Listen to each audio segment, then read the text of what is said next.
Conmino.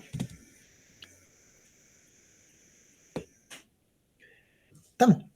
Bueno, esta es la 7ª sesión de este. Está bien, sí, solo ruido, es la naturaleza, no se preocupen. Eso, es la 7ª sesión. Vamos a hablar hoy día del, si no me equivoco, es de los bienes y la riqueza. No, estoy perdido. La valoración. Lo que otros piensan de nosotros, es verdad. Disculpen, como estoy fuera de lo que otros piensan de nosotros. Y a cargo está Estefanía y Darío. Así que les doy el inicio a ustedes, estimada Estefanía y Darío.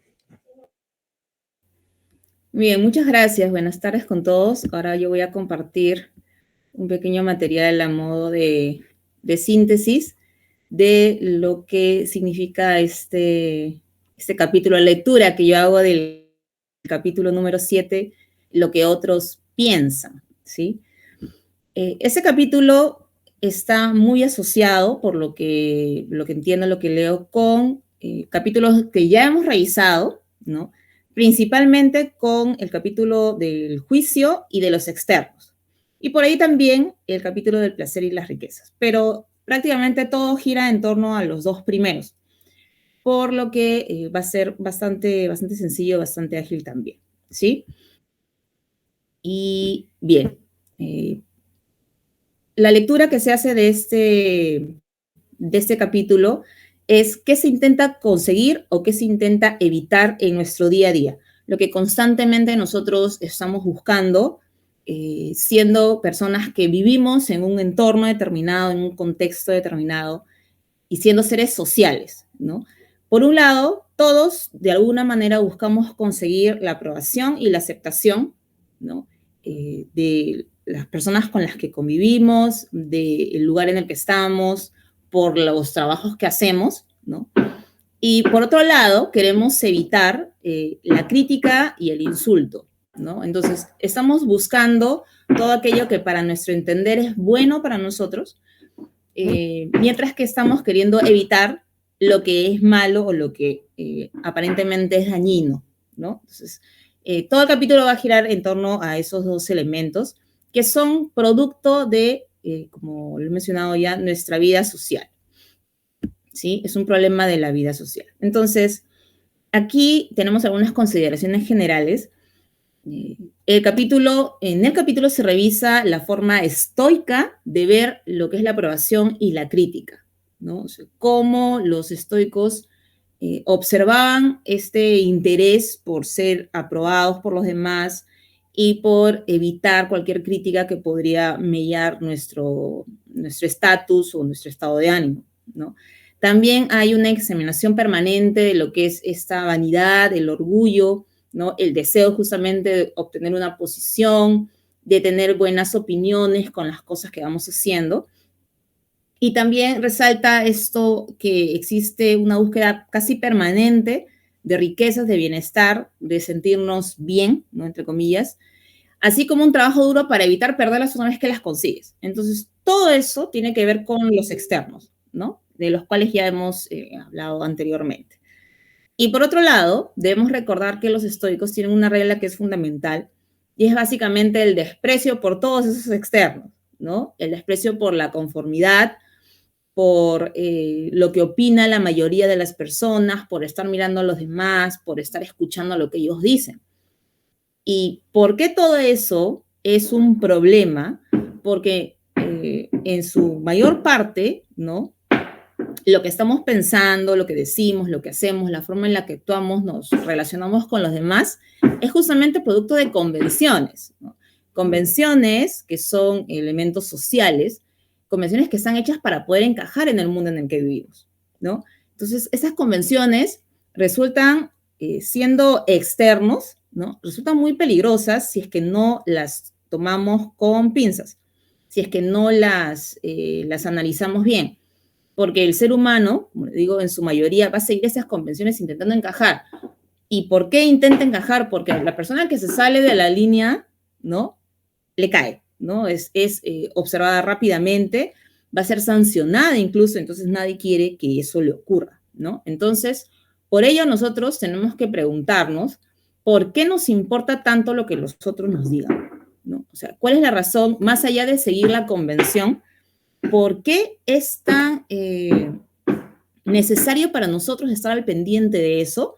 Especialmente cuando muchas veces las cosas que se digan alrededor nuestro no son relevantes para nosotros ni para nuestra vida, ¿no? Entonces, allí podemos ver justamente cómo se manifiestan los temas de los 2 capítulos anteriores. Todo lo que es externo a nosotros, todo lo que no depende de nuestro hacer y cómo nuestros juicios nos van a hacer actuar de determinada manera frente a los mismos, ¿sí?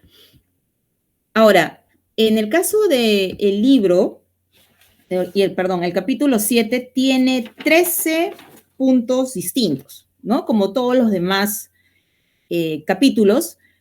Y como es un tema bastante recurrente, yo he hecho una división un poco arbitraria. ¿Está bien? Igual contengo todos los puntos, los 13 puntos, pero en un orden distinto al que tenemos en el libro. Y es por asociación de temas, en realidad. Sí, solo por eso. Entonces, los primeros puntos tienen que ver con las ideas más puntuales, ¿no? Entonces, una primera idea es esta conformidad, ¿no? Este vivir conforme a la opinión común, ¿no? No es el conformarnos con algo, sino vivir conforme a, de acuerdo a lo que las personas o el grupo en el que vivimos piensa, ¿no? Entonces, ¿qué ocurre aquí? Que vivir conforme a las expectativas es fuente de nuestras conductas y fuente negativa, ¿no? Es el origen prácticamente de nuestros problemas para el entendimiento de los estoicos, ¿no? El hacer lo que los otros esperan de nosotros, el hacer o actuar frente a lo que aparentemente es lo adecuado, causa que nos equivoquemos constantemente, ¿no? Entonces, por ello es necesario que nosotros prestemos mucha atención a las convenciones. Siendo elementos externos, siendo elementos indiferentes, necesitan de nuestra atención, de todas maneras, ¿no? Y justamente por lo que representan estos externos, ¿no? Que son un repositorio de errores y motor de juicios erróneos, ¿no? Entonces, aquí yo elegí esta primera cita, que es de Séneca, y nos dice, ¿no? Muchos de nuestros problemas pueden explicarse por el hecho de que vivimos de acuerdo a un patrón, ¿no? Estas convenciones de las cuales vengo hablando. Y en lugar de organizar nuestras vidas de acuerdo a la razón, nos descarriamos por la convención. Entonces, en vez de utilizar nuestro mayor bien, que es el razonar profundamente, seguimos estos patrones sin ni siquiera saber muchas veces por qué los seguimos, ¿no? O lo seguimos solo por no querer ser expulsados del grupo, ¿sí? Entonces, eso va a ser un problema, porque la convención no necesariamente está asociada a una realidad o a un bien, ¿no? O sea, es como que seguimos las leyes porque están allí, pero ni siquiera reflexionamos en por qué están esas leyes allí, ¿de acuerdo? Entonces, es importante que tengamos eso en cuenta, que vivir conforme a la opinión común es un problema bastante serio y tenemos que prestar atención a las razones que tenemos para poder seguir este tipo de elementos, ¿no? O de señas. Por allí hay una cita que habla de que si uno está perdido, por ejemplo, es natural seguir ciertos puntos en el camino, ¿no? Si estás en un bosque, qué sé yo, porque no te vas a terminar perdiendo. Pero en cuanto a las opiniones, no conviene seguir justamente lo que la mayoría de personas dice, no es conveniente. Un segundo elemento es el apetito por el elogio, ¿no? Entonces, el hecho de que como seres humanos necesitamos que nos elogien, necesitamos sentirnos apreciados, queridos, reconocidos por los demás, ¿no? Y esto es igual de peligroso que vivir bajo la expectativa de las otras personas, ¿no? Igual de peligroso que la conformidad y un conductor de la misma incluso. Porque claro, nosotros, por querer ser elogiados, por querer ser beneficiados con lo que opina el resto, vamos a seguir lo que ellos piensan que es lo correcto, ¿no?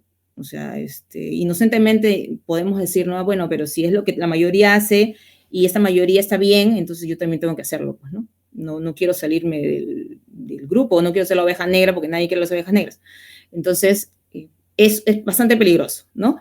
Y también nos dice que no es exclusivo de las personas famosas, ¿no? Porque podríamos pensar, pues claro, que personas que están, no sé, en el mundo de la fama, en el mundo de la tele, ¿no? Ellos siempre están buscando llamar la atención y nosotros hemos dicho, claro, que esas personas andan en ese plan, ¿no? Pero no es solo ellos, sino nosotros también, ¿no? Nosotros en nuestro día a día, con nuestras familias, nuestros amigos, todos queremos, de una manera u otra, al menos todos los seres humanos comunes y corrientes, queremos la buena opinión del círculo cercano, ¿no? O sea, es muy difícil salirse de eso, a menos que estés muy entrenado en el tema de los externos y de los juicios de los demás, ¿no? Entonces aquí tenemos otra cita que dice, ¿qué hay que valorar entonces? ¿El aplauso de las manos? No, tampoco debemos valorar el aplauso de las lenguas, pues es el elogio de las masas. Eso es algo que por allí se conversó en un momento en el grupo, que hay varias citas que tienen una opinión bastante negativa de las masas, ¿no? De la mayoría, de the crowd, dicen, ¿no? Del grupo. Y ese un grupo, o sea, no es que le tengan tirria a las personas o al pueblo, por decirlo así, sino habla de las opiniones, de esas opiniones que son convenciones y que todo el mundo sigue, y nosotros no deberíamos hacer eso, sino al contrario, tendríamos que alejarnos de ello lo más que podamos, ¿sí? Y luego tenemos aquí el rechazo por el juicio de los otros, ¿no? Entonces, si sabemos que la tendencia es vivir conforme a las expectativas y buscar el elogio, ¿no? Como herramienta de gratificación personal, debemos educarnos en esto, ¿no? O sea, no es algo que podamos pasar por alto por ser justamente una convención, porque está tan arraigado en nosotros que debemos trabajar en ello, ¿no? Entonces nos dice que es necesario educarnos en el tema y mirar también con sobriedad a aquellos cuyas buenas opiniones queremos, ¿no? Los estoicos proponen, desde el capítulo 2 ya con los externos, ciertas herramientas, ¿no? Ciertas herramientas, ciertas estrategias. Una de ellas es disgregar hasta lo más chiquitito, ¿no? O sea, separar el todo en partes pequeñitas y ver pues que realmente no son tan importantes como pensamos que lo son. Y esto, aunque suene duro, también tenemos que aplicarlo a las personas que nos rodean, ¿no? Por ejemplo, cuando yo tuve la primera exposición, ¿no? Que fue justamente el capítulo 2 de los externos, yo me preparé, leí, ¿no? Como todos hemos hecho, ¿no? Leí, hice mi resumen, busqué la mejor forma de traducir las citas para que todo pueda entenderse. Pero era un tema de que hasta el mismo día yo no quería salir, ¿no? Los leía, ¿no? Los leía ustedes en el grupo, cómo discutían el tema. Yo decía, ¿qué voy a ir a decir allí, no?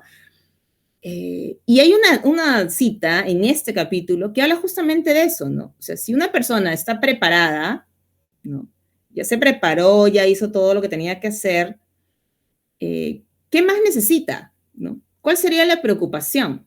Y la preocupación es justamente lo que piensan los otros. Entonces, en ese momento, mi preocupación no era el saber o el tener conocimiento del tema, sino que iban a pensar ustedes al escucharme, ¿no? Y ahí está justamente la dificultad, ¿no? O sea que muchas veces nos preocupa más lo que dicen los otros que lo que decimos nosotros mismos, ¿no? A pesar de que nos hemos preparado. Entonces, esta sobriedad es importante, ¿no? Desmenuzar las cosas, afinar las cosas, ¿no? Porque si te equivocas, bueno, ya te equivocaste y ya está, ¿no? Más que eso no puede pasar, ¿sí? Y por otro lado, justamente los estoicos consideran que la aprobación generalizada de algo puede ser una mala señal, ¿ya? O sea, que varias personas crean en algo, de manera automática no lo hace algo bueno, ¿no? Que todos actúen de determinada manera, de manera automática, no hace que eso sea la forma correcta de realizar una acción. Más bien debemos tener cuidado, ¿no? Debemos tener cuidado con que todo el mundo alabe a alguien, con que todo el mundo diga así son las cosas, oye, a ver qué pasa, ¿no? Que puede que finalmente sí sea, pero al menos debemos tomarnos la molestia de reflexionar sobre ello, ¿sí? Aquí tenemos Epicteto, que dentro de todas las citas es uno de los más radicales, ¿no? Y él nos dice, ¿no? ¿Quiénes son esas personas cuya admiración buscas? ¿No son ellos los que están acostumbrados a describir como locos? Bueno, entonces, ¿es eso lo que quieres? ¿Ser admirado por lunáticos? O sea, nosotros podemos algunas veces cuestionar o criticar a ciertas personas, pero luego buscamos su aprobación. Entonces es extraño, pues, ¿no? Es como que, o sea, si tú sabes algo, ¿por qué vas a ir a preguntarle a alguien que no sabe nada del tema? ¿Para qué? ¿No? Y no es falta de humildad, sino es una cuestión real, ¿no? Si vas a hacer una consulta, hazla a quien tengas que hacer, a una persona que sepa más que tú, no una persona que sepa menos que tú, no tendría mucho sentido, ¿no? Entonces, y más si luego vas a estar cuestionándolo, ¿no? O sea, tampoco, es un poco extraño, ¿sí? Entonces, esos primeros elementos son la realidad. Ese es el cuarto, por los colores lo voy reconociendo, este es el cuarto elemento, ¿sí? El cuarto elemento es justamente este tema del insulto y las opiniones en general, ¿no? Y nos dice, así como existe un deseo racional por la buena opinión, o sea, queremos sí o sí que nos quieran, queremos sí o sí que opinen bien de nosotros, la otra parte del problema, como que la otra cara de la moneda, es el miedo por la crítica y el insulto. Aceptamos sí que nos halaguen, que es una cuestión externa, pero la crítica o el insulto no lo queremos, ¿no? Cuando también es externo, ¿sí? Entonces, allí nuevamente se nos sugiere retomar a los principios que están al inicio del libro, que son los juicios, ¿no? Entonces, el éxito de un insulto, dice, depende de la sensibilidad y la indignación de la víctima. No te dice que es la responsable, no te dice que es la culpable, pero te dice que si tú te vas a ver afectado por algo externo, es porque hay algo en ti que lo está aceptando. Hay algo en ti que está aceptando esa crítica, ese insulto, ese fastidio, ¿no? Porque si no fuera así, pasaría como si alguien le hablara una piedra, que también está la cita en el libro, ¿no? Entonces, es importante tener estos elementos en cuenta.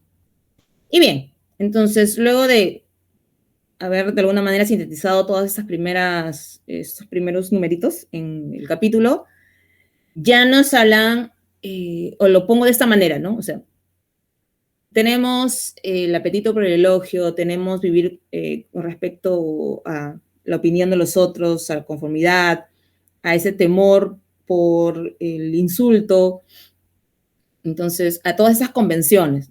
¿Por qué finalmente sería necesario, si nuestro mundo está hecho de esa manera, tomar medidas al respecto? ¿No? O sea, ¿por qué se nos invita a reflexionar sobre estas cosas? En primer lugar, por la futilidad de las mismas, ¿no? Porque si lo pensamos con atención, si no nos dejamos llevar, si asentimos correctamente a todas estas cosas, nos vamos a dar cuenta que tanto la fama, tanto el elogio como el insulto y la crítica son inútiles, ¿no?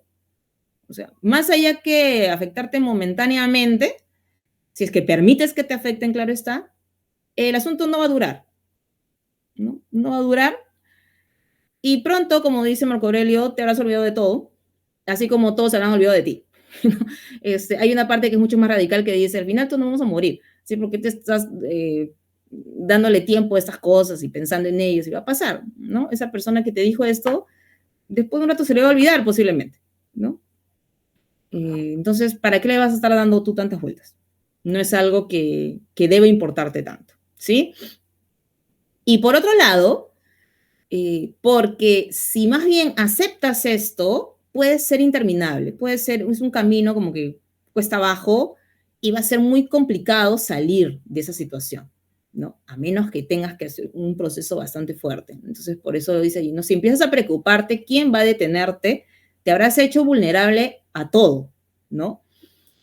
Si es que tú empiezas a aceptar, empiezas a escuchar, empiezas a estar pendiente de lo que te digan los demás, luego vas a necesitar de esas opiniones para poder vivir, porque tú mismo no estás planteándote las formas correctas de hacerlo, ¿sí? Y aparte de esta preocupación, de esta vulnerabilidad inadecuada, porque no es malo ser vulnerable frente a las cosas, porque eso te permite sentir de alguna manera lo que ocurre alrededor, pero sí es como que te quitas el escudo por completo, te expones directamente a las opiniones de los demás, entonces, ¿cómo le vas a dar vuelta? ¿No? Va a ser bien difícil que le des vuelta. Y aparte de ello, ese tiempo que estás empleando en darle vueltas, ¿no?, a la cháchara, podrías emplearla en otra cosa, ¿no? Y en cosas más útiles para ti mismo, ¿no? O sea, entonces es prácticamente un desperdicio de tiempo el estar pensando en lo que los otros piensan de ti, ¿sí? Entonces, por esa razón, ya es bastante y tenemos que hacer algo al respecto, ¿no? Tenemos que empezar a darnos cuenta de eso que está pasando. Bueno, y acá está una cita que sostiene esta parte, ¿no? El sabio no se conmueve por un insulto de nadie. Sabemos que no estamos en ese nivel nosotros todavía, ¿no es cierto? Pero ellos dicen esto, ¿no? Porque los hombres pueden diferir unos de otros, pero el sabio considera a todos iguales a causa de su misma estupidez. O sea, todos van a meter la pata, como se dice por acá, todos se van a equivocar, van a hacer cosas que no son correctas, nos exponemos constantemente a estas cosas, entonces tú no puedes asumirlas como verdades, ¿no? O sea, no está bien, no es bueno para ti, ¿sí? Y dice, si él fuera a rebajarse lo suficiente como para ser conmovido por un insulto o herida, aunque sea una sola vez, sus preocupaciones nunca terminarían. Entonces imagínense, si a un sabio le puede pasar esto, nosotros que estamos en camino va a ser mucho más difícil, ¿no? Entonces por eso que debemos trabajar en estos elementos, ¿sí? Bueno, y se nos sugieren algunas cosas, ¿no? Por ejemplo, lo primero, que es a lo que apuntan desde el principio en realidad los estoicos, lo que tiene que ver con nuestros juicios, ¿no? Porque son los únicos que nos conciernen, ¿no? Nuestros juicios son lo único que nos concierne, lo único que está bajo nuestro haber, lo único en lo que debemos trabajar, porque las demás cosas son externas y ya no nos competen. Entonces, hay que recordar ese detalle, ¿no? Que estos elogios, esto que los otros piensan, más que una fuente negativa de orientación, lo que otros piensan es una distracción, ¿no? O sea, justo lo que decía hace un momento, ¿no? ¿Y qué se nos sugiere aquí, no? Deberíamos hablarnos más inteligentemente y sin depender de la opinión de la audiencia para no distraernos de lo que deberíamos estar haciendo, ¿no? O sea, tú sabes lo que tienes que hacer, sabes cuáles son tus roles, sabes cómo debes relacionarte con el mundo, sabes cómo debes manejar los externos, sabes cómo debes asentir. Entonces no puedes estar distrayéndote en lo que las otras personas piensan, porque son externos justamente, ¿no? Haz lo que tienes que hacer, ¿no? Compórtate como tienes que comportarte y lo demás ya, ahí lo dejas. Eso por un lado, ¿no? Entonces, porque siendo nuestros juicios lo único que está bajo nuestro haber, es en ello en lo que debemos estar trabajando constantemente, ¿no? Y por otro lado, si tenemos que valorar las cosas que están a nuestro alrededor, se valoran en sí mismas, ¿no? Sin agregarles nada, que es una de las cosas que se habla en el capítulo 2, ¿no? O sea, si yo tengo un lápiz, yo valoro el lápiz por lo que hace, ¿no? Por lo que me permite hacer, y se acabó.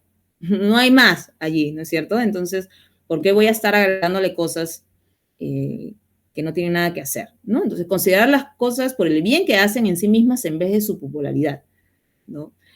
Yo no sé, hablando de los chicos del colegio que andan con sus botellas de, no sé, 3 galones de agua creo que toman todo el tiempo. ¿Y por qué toman tanta agua? Ah, no, es que dicen, ¿no? Que tomar 3 litros de agua es bueno. ¿Quién lo ha dicho? ¿Es para todos igual? O sea, ¿a ti te hace bien que estás sentado el día a tomar 3 litros de agua? ¿No comes otras cosas que también te dan agua?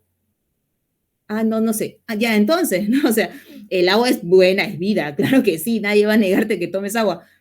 Pero de verdad, ¿tienes que hacer eso, lo que estás haciendo? Y luego te vas a parar 80 veces para ir a los servicios higiénicos, ¿no? Entonces, solemos agregarle tantas cosas a lo que ya está bien que no es necesario, ¿no? Entonces hay que valorar las cosas, incluso las personas también, porque acordémonos, aunque suene raro, que las personas que nos rodean son externos también para nosotros. Entonces tenemos que valorarlas en su justa medida, ¿no? Sin agregarles ni quitarles nada. Bueno, es así, ¿no? O sea, incluso nuestros familiares o amigos están en ese ámbito. Entonces ya sabemos, valorar los propios juicios, porque lo que nosotros pensamos es lo importante realmente, ¿no? Si estamos pensando como debe ser. Y las cosas por sí mismas, pues son valiosas en sí mismas. Incluso mencionan en el libro que una de las cosas que no necesitan nada es justamente la virtud. No necesita absolutamente nada, es el único bien en sí mismo. Y nosotros tenemos que apuntar a ello siempre. ¿no? Y bueno, acá tenemos una cita de Marco Aurelio, justamente habla de eso, ¿no? No malgastes el tiempo que te queda, que sabemos que es corto también, pensando en los demás, a menos que sirva para algún propósito bueno y útil. O sea, no es que ya no escucho a nadie, no, y ahora sí no escucho a nadie, yo he revisado el capítulo, entonces ya nadie me importa. No, no es tanto así, ¿no? De alguna manera te plantea filtros, pues. O sea, ya, si quieres escuchar a alguien, pero que sea bueno para ti, que te sirva, ¿no? Y eso lo sabes solo si es que tus propios juicios son correctos, ¿no? Porque si estamos, como dice ahí, ¿no? Pensando en lo que está haciendo fulano y por qué lo hace y el otro que dijo y por qué lo hizo así y ahora yo qué voy a hacer, ya, ¿sabes qué? Nos vamos por cualquier lado y nos terminamos desviando de nuestra propia observación de lo que tenemos que hacer, ¿no? Entonces hay que tener ahí bastante cuidado. Y bueno, como los estoicos sabían que este tema de ser radical y rechazar de plano todo lo demás no era tan sencillo, entonces nos dan herramientas un poco más, aparentemente un poco más prácticas de aplicar, que son las estrategias de rechazo, ¿no? Porque ellos nos dicen, tú puedes rechazar, tú puedes aceptar, tú puedes reflexionar sobre lo que te dicen, pero no tener miedo. Cualquier cosa menos el miedo, ¿ya? Cualquier cosa menos el miedo. No tengas temor de eso que ocurra a tu alrededor, ¿sí? Entonces, son dos cosas, ¿no? Una solución para cualquier disturbio, cualquier problema que se presente, es justamente descartar la opinión nuestra, que es responsable por eso, ¿no? Porque acuérdense, somos nosotros los que le estamos dando valor a lo que ocurre alrededor nuestro, ¿sí? Entonces, allí de plan es rechazar, ¿no? De plan es rechazar estas opiniones que surgen frente a lo que dicen los demás, ¿sí? Y otra estrategia, si es que eso es muy difícil, es rechazar a la fuente del rechazo, ¿no? Entonces, es parecido a lo anterior, pero en este caso no es omitir por completo lo que están diciendo, sino a la persona que lo está diciendo, ¿ya? Es bastante curioso, pero ahí lo plantea, ¿no? Tal vez, ya, quédate con lo que están diciendo, pero fíjate de quién viene. Fíjate de quién viene. Y ahora la pregunta será, ¿viene de alguien importante? ¿Realmente es valioso lo que esta persona tiene para decir o significa algo importante para ti? Si no es así, también lo puedes descartar, ¿no? Entonces hay que tener eso en cuenta. Y aquí tengo un par de citas sobre esto. La primera nos dice, ¿alguien me despreciará? Esa es su preocupación. Mi preocupación es que no se me encuentre haciendo o diciendo algo digno de desdén, ¿no? Y aquí también, yo leyendo varias veces esa cita, pareciera, ¿no? Si uno lo ve muy rápido, que también te estás preocupando por lo que van a decir de ti, ¿no? Pero en el fondo no es tanto así, sino es lo que él mismo se dice a sí mismo, ¿no? Yo al menos lo entiendo así, ¿no? Que yo no me debo encontrar en una situación en la que esté haciendo las cosas mal, ¿no? Más que preocuparme por lo que los otros piensan, yo me debo preocupar si es que realmente lo que estoy haciendo está bien o está mal. Porque sé que qué es lo correcto y qué no es lo correcto. Yo ya lo sé, entonces tengo que estar atento a ello, ¿sí? Y lo mismo Epicteto, él es mucho más radical todavía, ¿no? Cualquier cosa que alguien pueda decir sobre ti, no prestes atención porque no es tu asunto. Y ya está, de plano, ¿no? Como les digo, todos buscamos de una u otra manera el sentirnos queridos, apreciados, pero no siempre hace bien. Entonces tenemos que aprender a desligarnos de estas cuestiones externas, ¿no? O al menos valorarlas en su justa medida, ¿sí? Bien, y ya para ir cerrando, ¿qué ocurre? Tenemos tres situaciones distintas, ¿no? Si nos hemos o no equivocado frente a todo esto que la gente dice, la gente piensa de nosotros principalmente, ¿no? Primero, si nos hemos equivocado, o sea, si en nuestro juicio decimos, sí, pues en realidad lo que está diciendo es verdad, ¿no? Tengo que aceptarlo con humildad. Yo no me queda de otra. No me puedo poner exquisito, no me puedo poner nada, pero no, o sea, una llamada siempre al estoico es que sea franco, ¿no? que sea franco consigo mismo, incluso con humor, algunas veces se toma uno mismo el pelo, ¿no? De lo que somos capaces y no capaces de hacer, ¿no? O sea, ser consciente de que somos personas que nos equivocamos, que tenemos debilidades, y este hábito de aceptar con humildad va a hacer que las críticas sean más llevaderas, ¿no? O sea, no nos va a doler tanto, las vamos a coger justamente en su justa medida también, y nos va a permitir salir adelante, ¿no? Porque es como que, ya, ok, me he equivocado, acepto esto que me estás diciendo, y corrijo, y ya está. También, o sea, no es que le doy vueltas y vueltas, no, ok. Tengo que corregir, ¿no? Porque sería absurdo que acepte el error y siga haciendo lo mismo. Entonces, hay que ser humildes, hay que aceptar lo que nos hemos equivocado y continuar. Ya, no hay más que hacer. Otra situación es que si no nos hemos equivocado, o sea, si lo que están diciendo de plan es malo, ¿no? De plan es malo, nos están criticando sin ninguna razón, ¿no?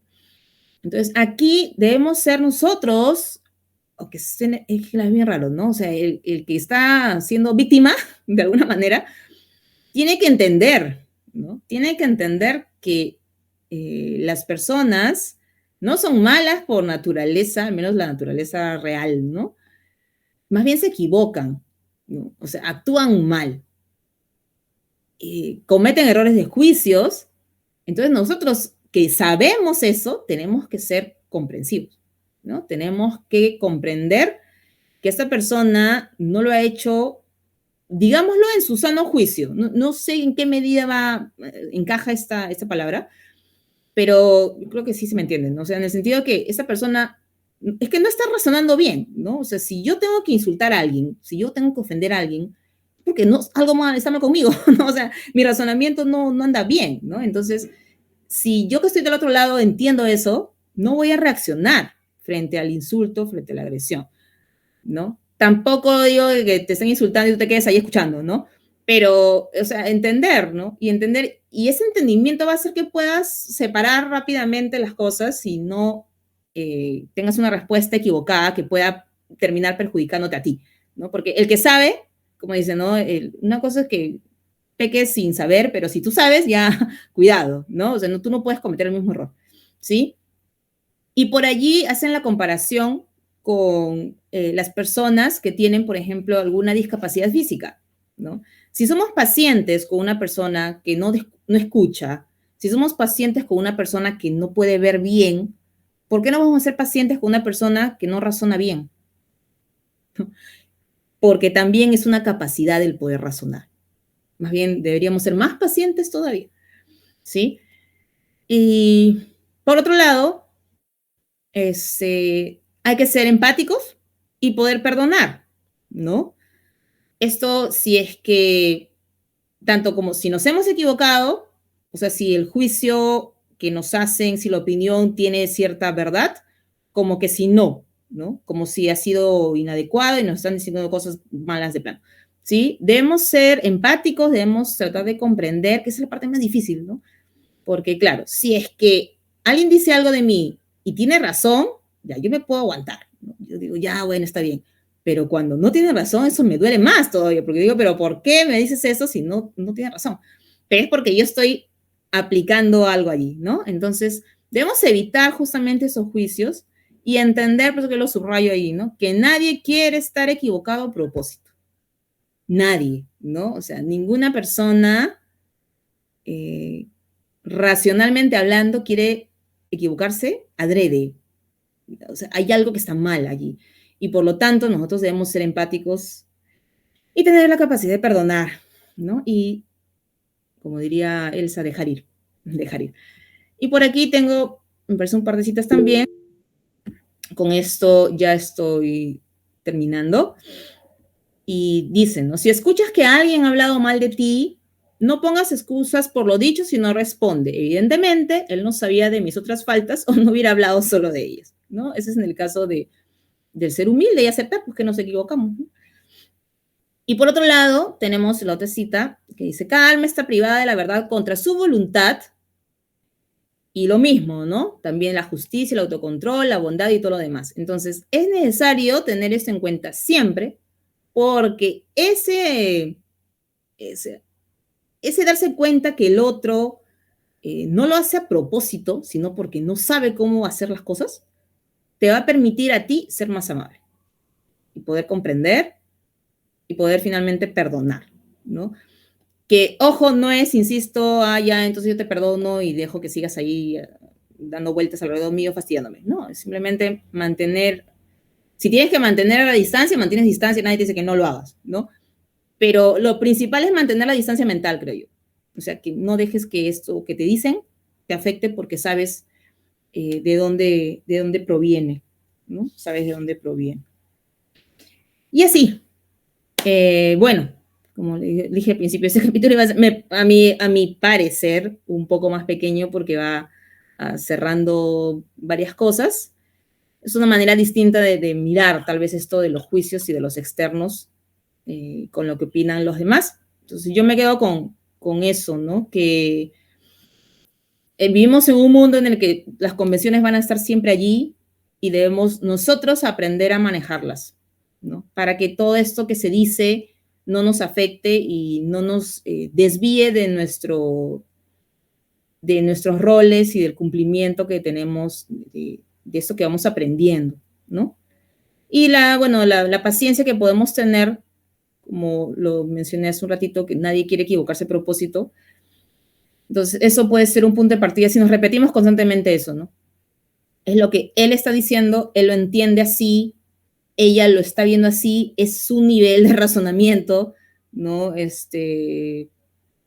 La gente no es mala porque quiere, sino porque no sabe cómo comportarse mejor, tal vez, ¿no? No aprendió. Entonces, ahí andamos nosotros. Bien, muchas gracias por la atención prestada.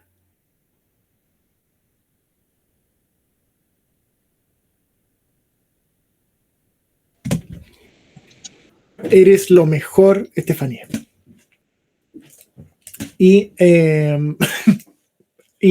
antes de comentarios y todo, joven Darío, es su momento de la réplica. O sea, réplica. Ya, bueno. Voy a compartir pantallita un poco.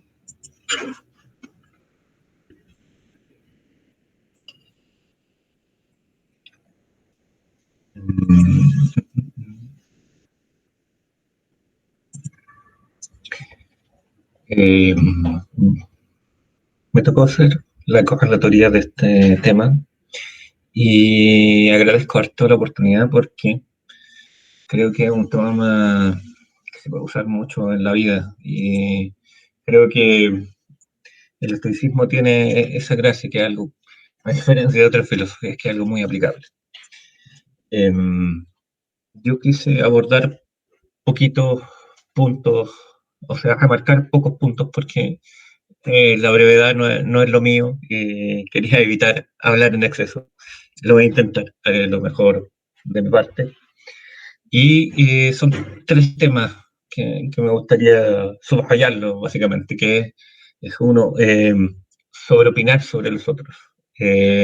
Lo otro es cómo interactúa el arte con la opinión de los otros. Y el que coincide con ser el último tema del libro, que es el tema de la empatía, el perdón y comprender al otro, porque creo que bastante es lo más difícil de aplicar. Aquí nos vamos a repetir una cita con Estefanía, pero igual tomo una parte que no incluyó, porque igual siento que el libro, el capítulo estuvo muy enfocado efectivamente en la opinión de los otros y poco en lo que es la opinión de uno, si uno también es ser humano y puede para otros uno es la opinión de otros, valga la redundancia.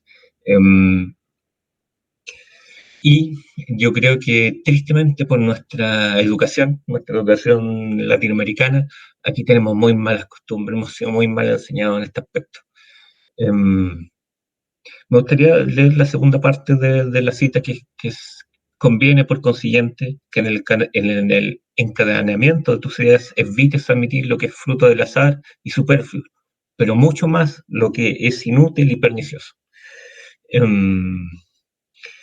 yo creo que los latinoamericanos tristemente tenemos mucho de esa cultura del cuchicheo y del chisme y de andar opinando sobre otras personas, lo cual yo lo encuentro una de las cosas más negativas de las sociedades latinoamericanas y que nosotros tenemos que ser sumamente activos en este tema para y no solo evitarlo hacer de nosotros, sino también no permitir que se generen esos espacios en los lugares.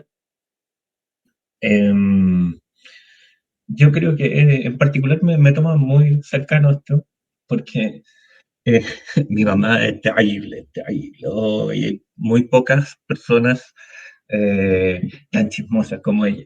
Yo lo sufrí mucho cuando chico, porque entre otras cosas, ella hablaba mucho de mí. Y, oh, pero cosa que me pasaba era cosa que yo estaba seguro que iba a saber, pero toda la gente del campo. Y eso fue yo creo que a partir de eso generé ¿cómo decirlo?, un callo acerca del tema de los insultos, porque hay tantos rumores acerca de mí que tuve que aprender a ignorarlos simplemente. Corrió el rumor de que era homosexual, corrió el rumor de que era satanista, el rumor que era comunista y el rumor que era marihuanero. Lo más triste que fue un tiempo que no estaba justificado. Y tuve que enfrentar durante mucho tiempo esos prejuicios de las otras personas y era, por sobre todo, desagradable. Pero se puede enfrentar. Y por eso me gusta cuando dice que en el encadenamiento de tus ideas evites todos esos pensamientos inútiles. Yo he visto este tema de los chismes también en el ámbito laboral y es muy triste y muy negativo para los ambientes laborales que se produzcan esto. Entonces, cada vez que veamos nosotros que se producen eso, hay que ser activos y decir, no, no, este no es el lugar para estar hablando sobre otras personas.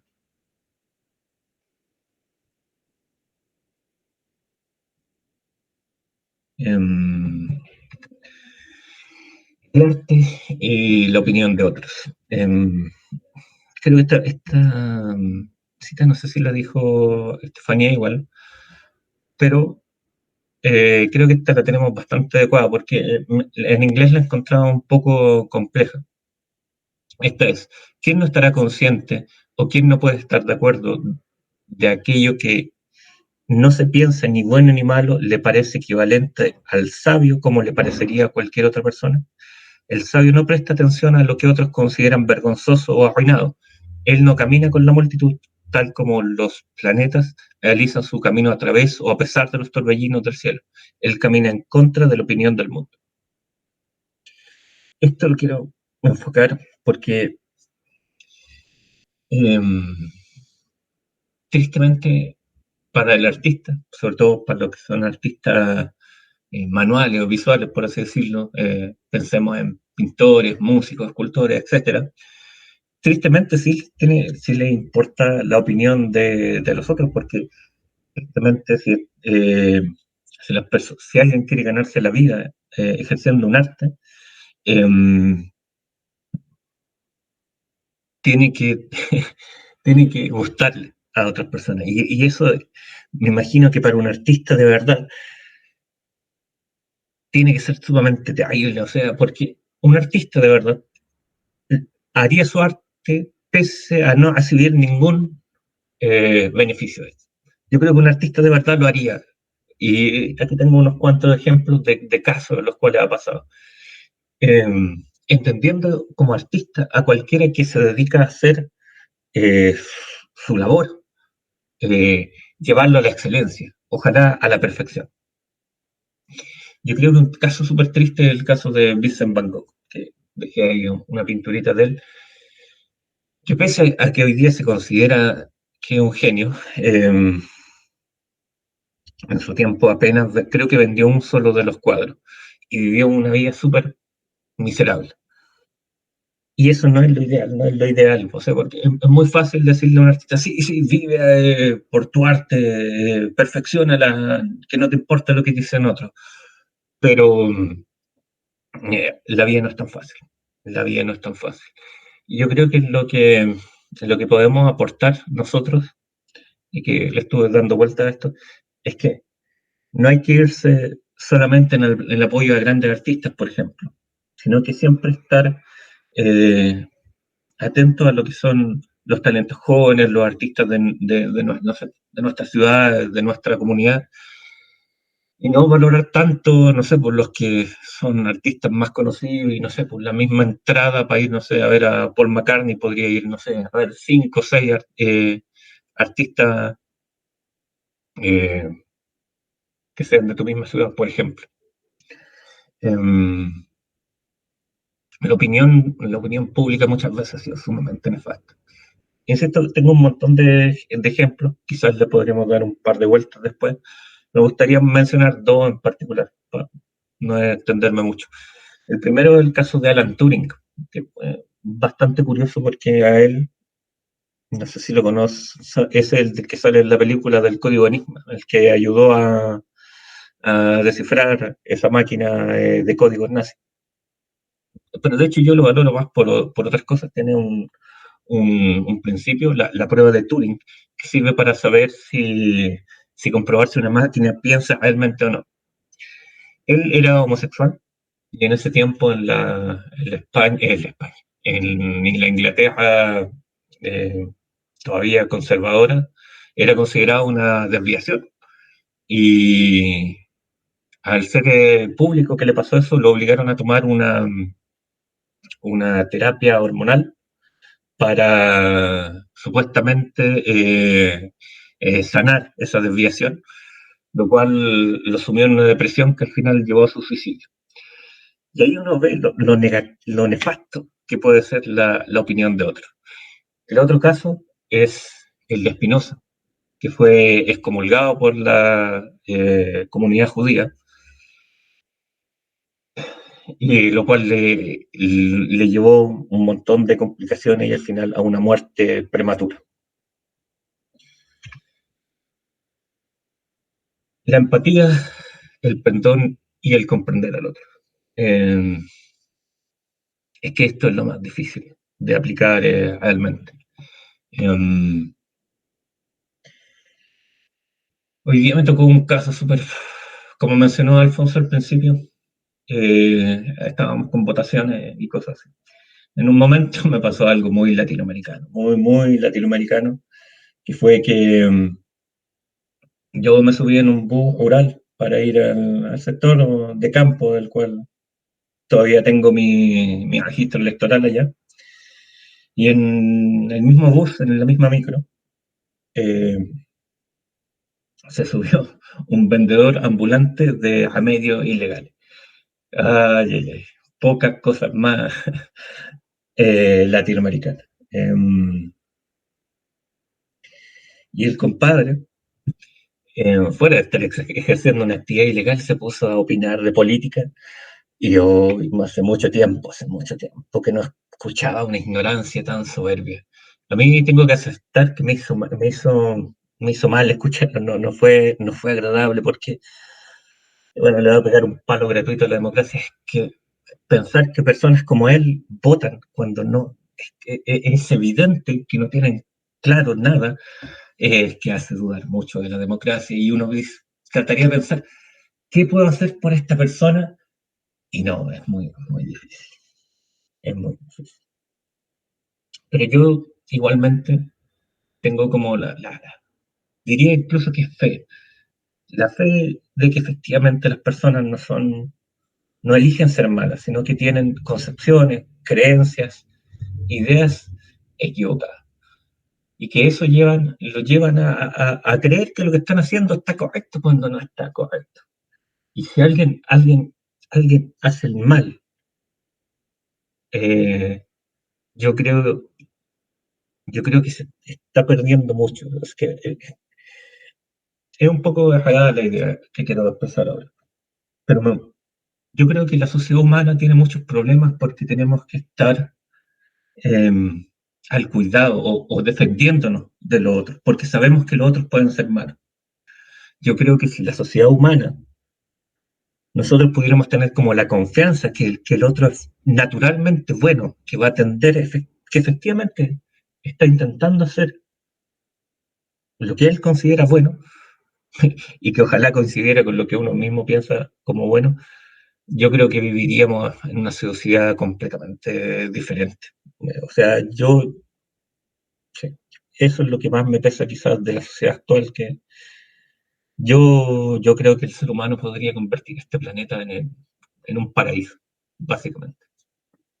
Ya con esto cerrando, esto del perdón irrevocablemente se me vinculó con un versículo bíblico y lo menciono, lo traigo acá con el máximo respeto posible, porque es un ejemplo muy claro de hasta dónde deberíamos llevar el tema de perdonar al otro. Y esta cita es efectivamente de la crucifixión de Jesús, en la cual una de las últimas cosas que dice, si no la última, es: Padre, perdónalos porque no saben lo que hacen.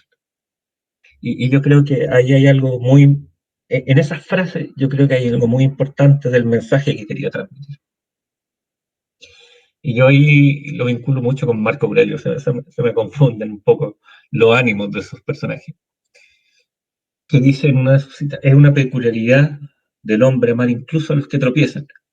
Este ocurre cuando se te ocurre que son parientes, que hacen mal por ignorancia y sin intención, que dentro de poco ambos habréis muerto y sobre todo que no te ha hecho ningún daño, porque no ha hecho que tu facultad de gobernar, tu facultad racional, sea peor de lo que era antes.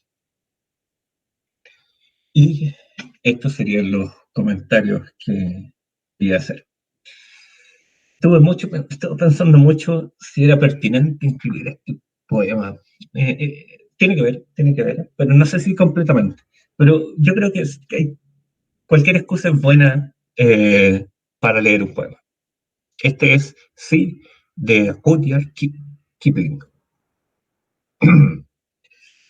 Si puedes mantener la cabeza en su sitio cuando todos a tu alrededor la pierden y te culpan a ti, si puedes seguir creyendo en ti mismo cuando todos dudan de ti, pero también toleras que tengan dudas, si puedes esperar y no cansarte de la espera, o si, siendo engañado, no respondes con engaño, o si siendo odiado, no incurres en el odio, y aún así no te las das de bueno ni de sabio.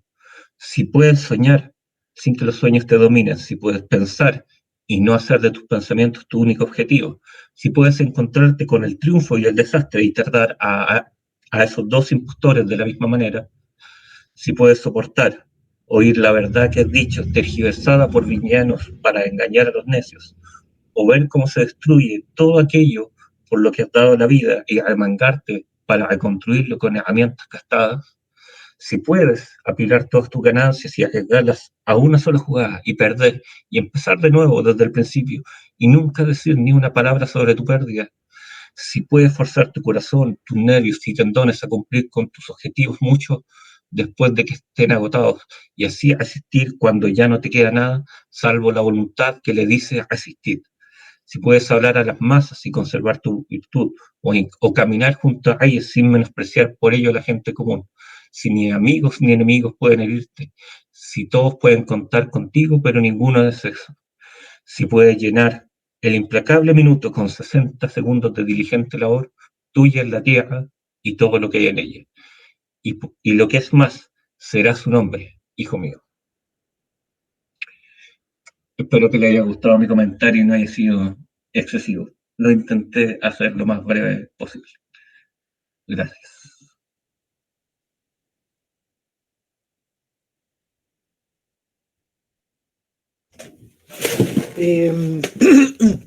Me tomo la palabra. Ahora estoy como en un programa radial en un basural.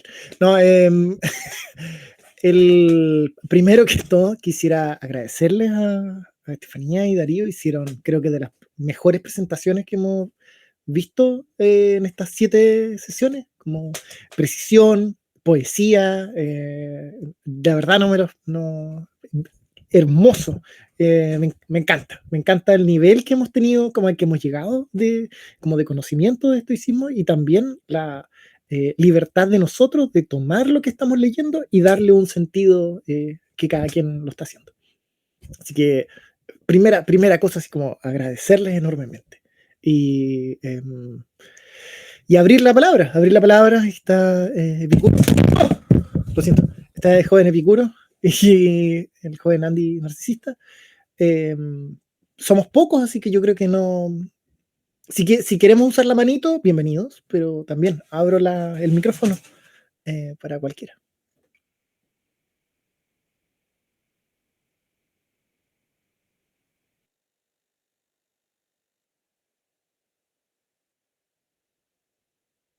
No me excedí, ¿cierto?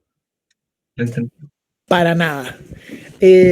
Bueno, ya que nadie habla, tomaré yo. Quisiera. Es que hay tantos temas dando vuelta. Quise abordar solo uno, para empezar. ¿Cuál es el límite entre la autovalidación y el narcisismo? ¿Por qué? Porque ahí, el otro día había un estudio, o sea, a mí me interesa en general como el esoterismo como tema sociológico. Entonces me he encontrado y leo literatura al respecto. Uno y un ensayo, un trabajo que me gustó harto, trata de que hicieron unos exámenes de indicadores de empatía y de autovalidación, de self-validation, en el fondo como considerar que estoy en lo cierto, en el marco de estos movimientos New Age. Y encuestaron gente normal, gente random y personas que hacían yoga. Y lo que pasaba en las personas que hacían yoga es que bajo este discurso New Age del yo estoy en la razón, la intuición que me dará la verdad, hay una justificación, por así decirlo, mística en el que estoy yo en lo correcto, no debo aceptar las críticas de los otros, mi palabra, mi verdad, Dios está dentro de mí, etc. Si bien tenían mucha más autovalidación, mostraban enormes como bajas en los indicadores de empatía. Yo dije, ¿cómo es esto posible? Y claro, tiene sentido. Si es que yo estoy en lo correcto, pues no soy empático con el resto porque el resto está equivocado. Entonces ahí yo me pregunto, desde lo que hemos visto hoy día, por ejemplo, ¿cuál es el límite entre la autovalidación, que es lo que se había propuesto en los primeros puntos, y un narcisismo en el que no hay empatía? ¿Cómo comulgar con ambas? Y lo que yo respondería es la razón. Ese es la única instrumento que nos saca de caer en ambos polos, ¿no? ¿Y cuál es la razón en el fondo? La razón es pensar correctamente, preguntarnos cuáles son los fundamentos de las cosas que estamos pensando, y si es que hay algo que no está ordenado, que no tiene sentido, o que en el fondo no sé, esta persona está opinando así porque es tonta. No, amigo, no es tonta. Simplemente tiene una manera distinta de opinar. Pero como la tuya es más, ¿cómo uno se asegura que la tuya es verdadera? Si bien no soy sabio y no alcanzo todavía a una respuesta verdadera porque no puedo acceder a la verdad aún, por lo menos pongo en duda mis juicios. Por lo menos tomo esa pausa y digo, epa, quizá yo no lo sé, pero hasta donde sé, la gente toma decisiones equivocadas porque lee la realidad de maneras equivocadas. Y no es que sean tontos, sino que hay que ser empáticos con todo, porque todos tenemos maneras distintas de leer la realidad. Y esta autovalidación también se detiene cuando uno usa la razón. Si es que uno tiene una autovalidación radical, digamos, desde una figura religiosa, como la figura New Age, o el esoterismo en general, o la intuición bueno, etcétera, ponerlos en duda. ¿Esto que estoy pensando es realmente correcto? ¿Es esto, tiene sentido? Y no solo... porque esta figura del New Age, me voy a alargar un poquitito, pero esta figura del New Age es una respuesta que empezó en los 70, en los 60, para una hiperracionalización de lo que tuvo la sociedad en Occidente. Entonces, es como un resurgimiento de un pensamiento religioso fuera del marco institucional de las religiones cristianas, protestantes, etc. Y un resurgimiento de la intuición. Entonces, lo que hacen las personas desde esta corriente es desconocer la razón y encontrar una verdad desde la intuición. Bueno, nosotros tampoco podemos autovalidarnos así como hacen el esoterismo. Hemos de cuestionar qué es lo que creemos, es correcto aquello que estamos creyendo, y por lo menos, punto 1, ponerlo en duda, y luego, si es que es ordenado, si es lógico, si es que es fundamentado, pues seguirlo. Si no, pausa, y si es falso, bueno, rechazarlo. Ese era mi punto. ¿Cómo no caer en un narcisismo ni en esta autovalidación radical sin fundamento? La razón. Eso.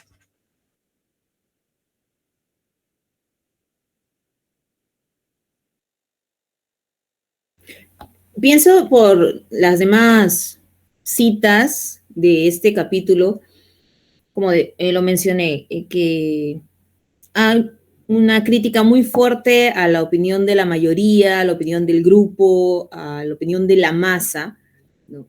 Y se contrapone lo que yo mismo debo pensar, ¿no?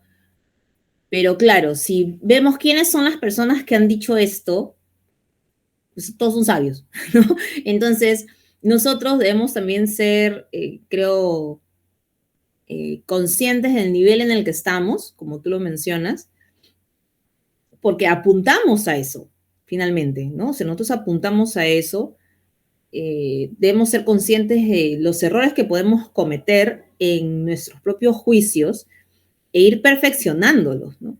Pero perfeccionándonos no con el ánimo de decir, mira, ahora yo pienso mejor que tú, sino de decirme a mí mismo, ahora puedo pensar bien, ¿no? Ahora entiendo cómo funciona el mundo, ahora puedo hacer una mejor lectura del mundo y por lo tanto puedo trabajar en lo que me corresponde de manera adecuada, ¿no? Entonces, claro, no es una búsqueda de esa perfección por vanidad, porque eso es algo que los estoicos también rechazan, sino porque es a lo que como seres humanos racionales estamos llamados a hacer. O sea, es nuestra, entiendo yo desde todo lo que leo, nuestra misión de vida, ¿no? Poner en práctica esa virtud. Entonces, no estoy siendo altanero, vanidoso al querer decir que quiero pensar mejor, no, sino al contrario, es a lo que yo estoy llamado, ¿no? Como ser humano racional. Entonces, claro, tener esos elementos en cuenta, ¿no? Porque como te digo, todos los que, todas las citas que hablan de este rechazo a lo que piensan los demás son de personas que ya están en un nivel superior, ¿no? Entonces, nosotros estamos en caminito, pero sí, pues el hecho de poder razonar con mayor precisión, como tú dices, tomarse esta pausa, ¿no? Retroceder un paso para mirar, de todas maneras nos da ciertas ventajas, ¿no? No, insisto, para ser usadas de manera inadecuada, sino para que nosotros mismos podamos vivir mejor. Eso es lo que pienso.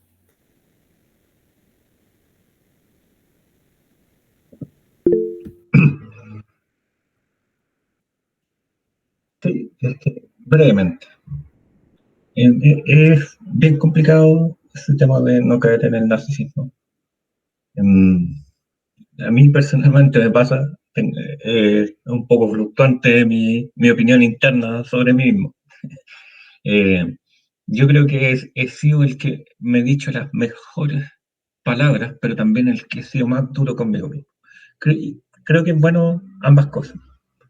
Es importante siempre ser muy crítico de todo lo que hacemos. Creo que es saludable pensar de vez en cuando no estaré equivocado, porque todos los quienes están equivocados siempre, nunca han dicho, oye, yo estoy equivocado, esta opinión es incorrecta. Todos los que afirman alguna creencia es porque efectivamente creen en eso. Iba a hacer un comentario igual acerca de los insultos, ya que se había mencionado. Yo creo que en particular los insultos es un tema muy claro en lo cual uno puede evaluar hacer esto de la disciplina del asentimiento.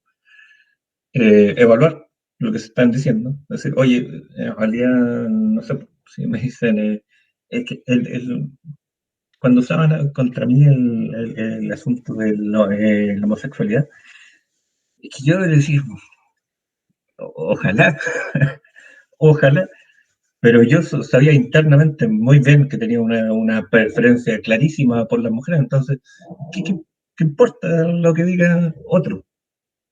También me pasaba con el tema de los insultos dirigidos a las madres. Yo completamente inocuo a eso, porque yo sabía que mi mamá era casi una monja, me faltaba poquito, entonces cualquier cosa que dijeran de ella, yo conozco más a mi mamá que tú, entonces no venga a tratar de inventar cosas.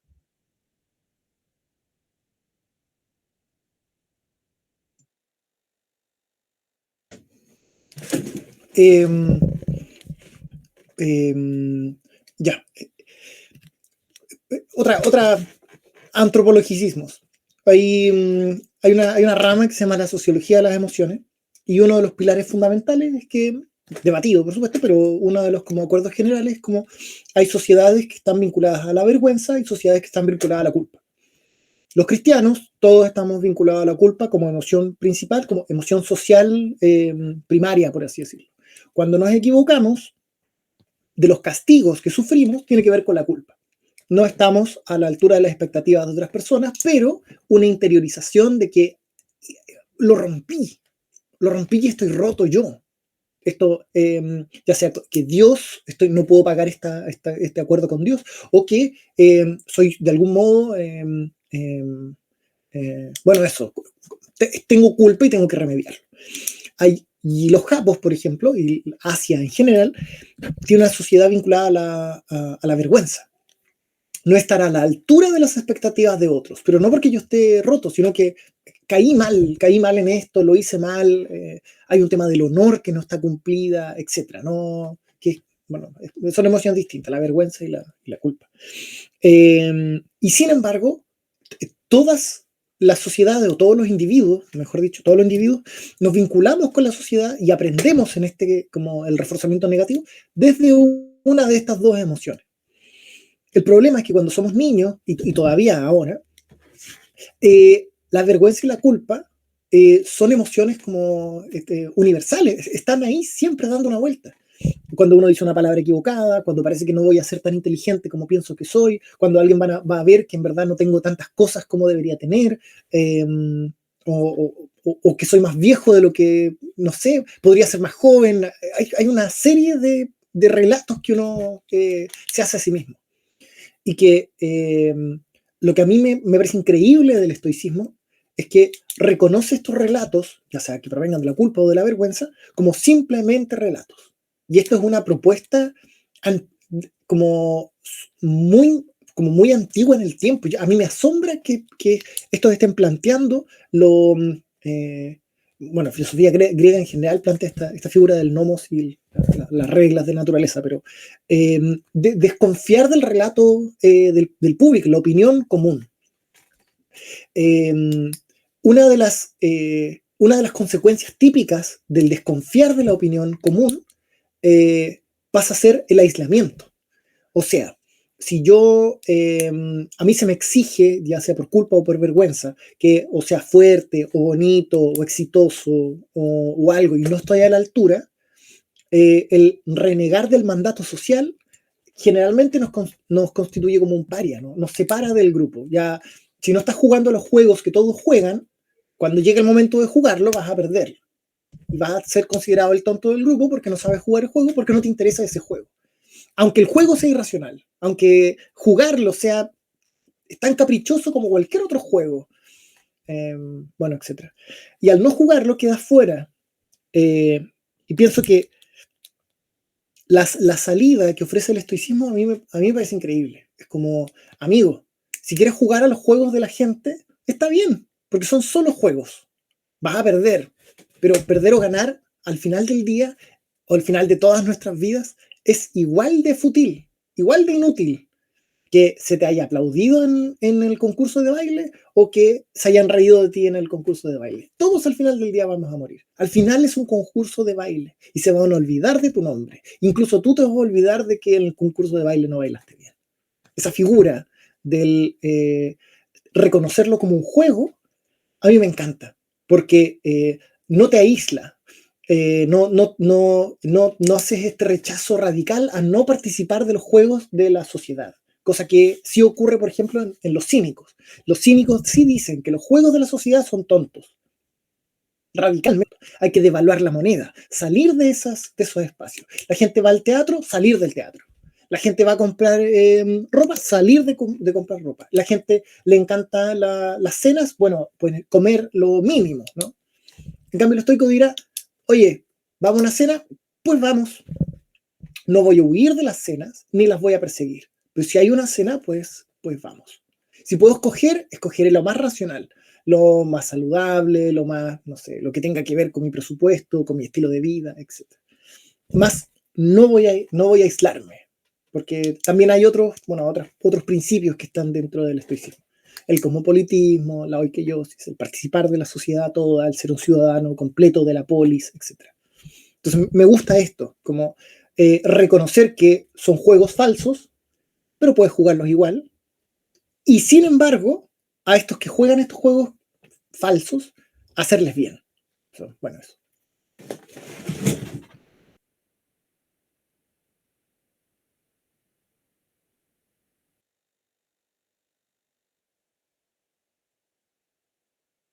Y creo que no es solo el hecho que te vas a ir aislando poco a poco, sino que la misma sociedad va a ver que no le eres útil. Entonces, también habría que estar preparado para ello, ¿no? Porque creo que todos en algún momento hemos pasado por que, no sé, bueno, no sé si todos, pero lo digo desde mi experiencia personal, ¿no? Que ya empezamos a hablar de otras cosas, empezamos a hablar de otros temas, mirar las cosas de manera distinta, y el grupo con el que solías estar ya no, o sea, te parece raro lo que están hablando, ¿no? Entonces, ya no van a contar tampoco contigo, ¿no? Y eso, si es que tú no estás preparado, puede ser chocante, pero si entiendes que son procesos y que no, o sea, no son menos importantes o tú eres menos importante, entonces te va a permitir, como dices, bueno, ya está, ¿no? O sea, no va a pasar nada si es que dejo de hacer estas cosas, puedo hacer otras y normal, ¿no? Entonces, pero yo insisto mucho en este entrenamiento que se necesita para poder alcanzar ese nivel de percepción, porque una de las citas también del libro habla de esa persona, ¿no? O sea, del orador que está preparado, que hace bien su discurso, pero se queda esperando, ¿no? ¿Y qué es lo que espera? El aplauso del público, justamente la respuesta que va a tener. Entonces, y allí nos dicen, ¿no? ¿Cómo es que, o sea, y por qué él está esperando eso? Si él ya dijo lo que tenía que decir, sabe que lo ha hecho bien porque se ha preparado, y es porque no le han enseñado a manejar esas cosas. O sea, él tiene la habilidad para poder hablar correctamente, de manera fluida, de expresar su tema, pero no le han enseñado que no es necesario encontrar una respuesta del público, ¿no? Entonces, por eso que él se queda a la expectativa o siempre pensando de que algo falta, ¿no? La inseguridad que podemos tener algunas veces, ¿no? A mí me ocurre, por ejemplo, con el tema de los perros. A mí me gustan mucho, siempre hablo de ellos cada vez que puedo. Entonces, ayer, por ejemplo, yo estaba ahí, ¿no?, caminando con mi Charlotte como siempre y de pronto veo que viene un perrito, ¿no? Cruza la pista, quería cruzar la pista para venir. Entonces yo ya había visto al perro más o menos, sus actitudes, y dije, ah, ok, ¿no? Y una señora dice, uy, se van a pelear. Y yo, claro que no, señora, no se van a pelear. No, sí, pero se van a pelear.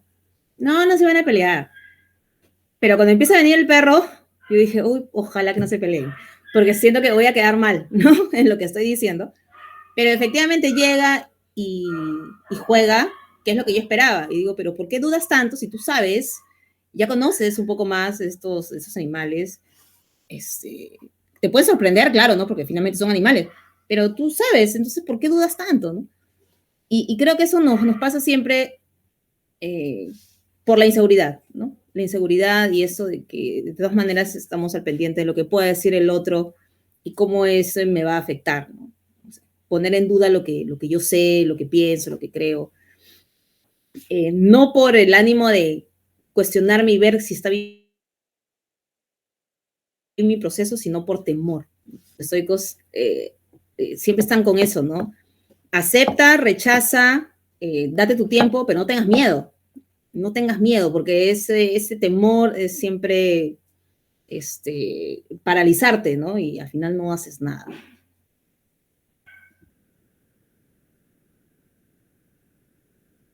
yo quería tomar este ejemplo del orador y vincularlo con los roles que habías dicho en un instante. Quizás la figura de este orador que espera el aplauso, lo que yo diría, quizás lo que él no entiende es que su rol en la sociedad no es recibir aplausos, que creo que esa es la enseñanza que nos dan a todos, ¿no? Cuando niño me como toda la comida, pues qué bien, el aplauso. Cuando no me como la comida, oh, muy mal, el castigo, ¿no? La culpa, la vergüenza y el orgullo. Pero cuando podemos como subir de edad y ser usuarios de la razón, hay un momento en que nos damos cuenta cuál puede ser nuestro rol en este mundo. Ya sea ser un buen ciudadano, ser un buen amigo, un buen, no sé, esposo, profesional, lo que sea.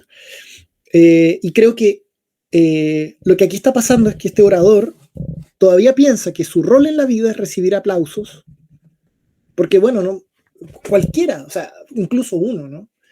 Y que sería muy distinto si la persona orador se diera cuenta que su rol en la vida simplemente es hacer buenos discursos. Y buenos discursos para algo, para el bien, para la mejora de la cosa que estamos todos embarcados, que eventualmente haría el bien, etcétera, etcétera. Como tener un lugar en el mundo. Y creo que, claro, ahí yo lo vincularía en general con la ética profesional, que hay todo un tema con cada quien con su profesión, o una ética ciudadana, o simplemente de ser un usuario, ya en un sentido más cósmico, de que somos usuarios de la razón en un universo racional, suponiendo que tenemos esa creencia, el estoicismo tradicional, uno no haría el bien para recibir aplausos ni elogios, sino simplemente hacer el bien porque el mundo necesita que hagamos el bien. En un sentido no místico, sino más moderno, sería porque no es porque es nuestro deber, sino porque florecemos al hacerlo. El usar la razón o hacer el bien, ayudar cuando se te necesita, estar en el lugar donde estés mirando y ofrecerte, etc., nos hace cumplir un rol. Y ese rol, bueno, eso, tiene su propia ventaja, o sea, su propia retribución, ser usuario de la razón, no caer en errores, no estar en conflicto, que creo que ya, en un sentido epicúreo, ya es por sí mismo ya una satisfacción. Entonces, eso, desprendernos de roles que son falsos. Nadie nos dice que tenemos que estar en un mundo donde nos aplaudan todo el tiempo o que nunca nos digan que nos equivocamos. Eso.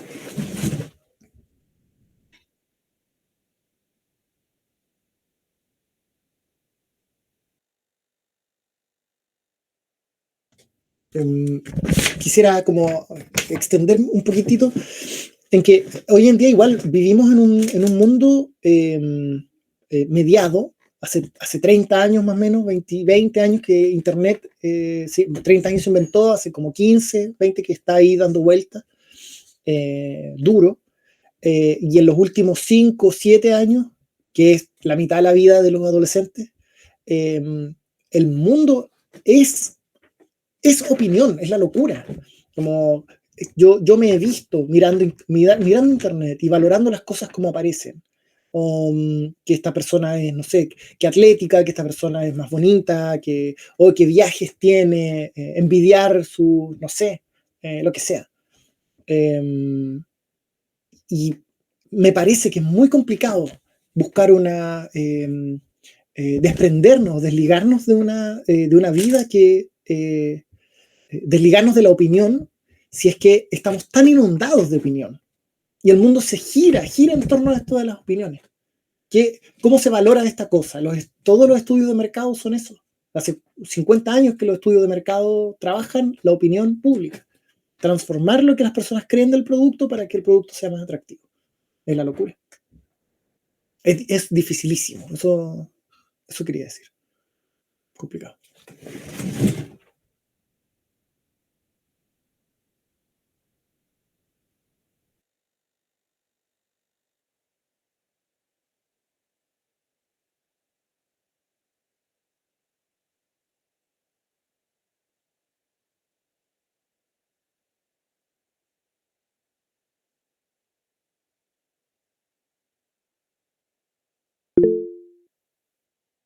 Por favor, joven Epicuro. Bueno, haciendo una intervención un poco breve, me llamó mucho la atención esto que tocaron Darío y Estefanía respecto al perdón. Entiendo que no es como el tema del capítulo, pero me gustaría saber cómo es específicamente este concepto del perdón en el estoicismo, porque, bueno, al menos por lo que leí en Séneca sobre la firmeza del sabio, pues se toma la tesis de que el sabio, entiendo que el sabio estoico es el que no puede recibir ningún tipo de ultraje, cualesquiera ahí. Brevemente Séneca dice que algunos tratarán de llevar hasta el infinito una cantidad de ultrajes que pudiera recibir el sabio. Sin embargo, para el estoicismo sería absurdo reflexionar sobre ello porque no importa sobre cuáles se imagine que puede recibir el estoico, ninguno de ellos surtirá ningún efecto. Entonces, entendiendo que pues este ideal, este persona a seguir no puede recibir ningún ultraje, pero de alguna forma nosotros sí. ¿No sería más bien el perdón una idea, una tesis del cristianismo, del catolicismo, más que el del estoicismo? Porque el perdonar implicaría aceptar que el otro nos hizo daño de alguna u otra forma.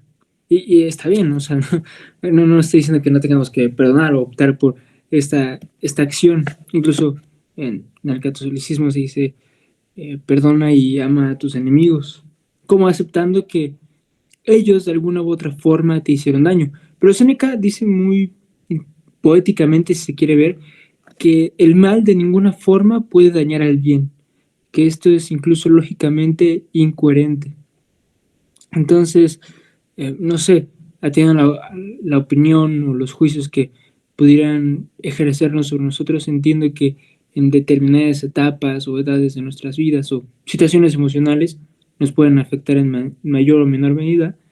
Sin embargo, siempre o en contadas ocasiones y con determinadas personas recurrir al te perdono, me hiciste daño porque te perdono, sería aceptar que los falsos juicios o los ultrajes de estas personas nos están haciendo daño.